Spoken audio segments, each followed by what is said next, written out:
Hi everybody, it's the Library Lady with you today on another great segment of What's a Story. Thanks so much for tuning in today. Make sure you click subscribe so you don't miss out on any great titles on the channel as they come out twice a week. I'm a former teacher, elementary school librarian, and parent of 3 little ones, and I love sharing books with you all. If you are a newcomer, I created this channel back in the spring to help out parents and teachers learn about new and different books that they can use at school or at home, and then provide some activities, some suggestions on crafts, interactives, different things to engage your child with the presented book. So stay tuned after the preview to get a glimpse of what you can do. So without any further ado, the book today is The Cat on the Mat is Flat.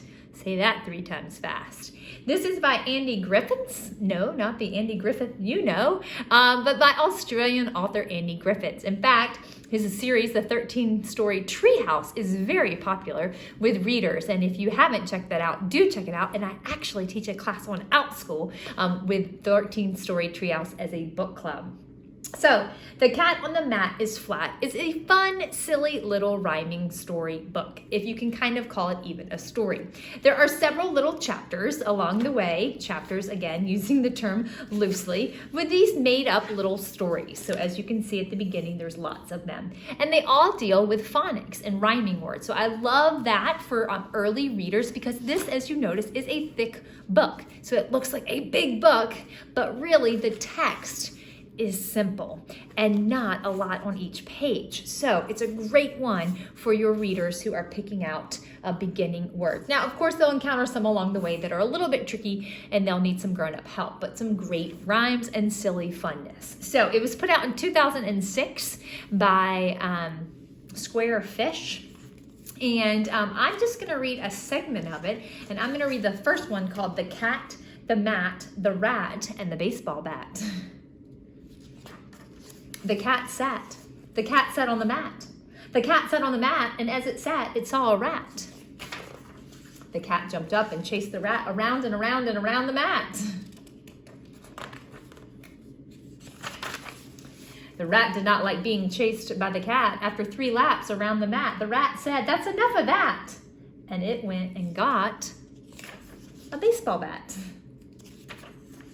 The rat chased the cat. The rat chased the cat with the baseball bat.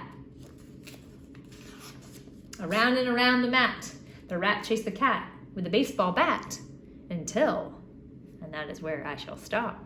And you'll have to read and find out. But each one are these just funny stories. Again, the pictures are very cartoon-like, very just fun, black and white little illustrations, but a lot of great words and rhyming words. A great chance to practice rhymes with your reader. So I'm just going to share a couple ideas.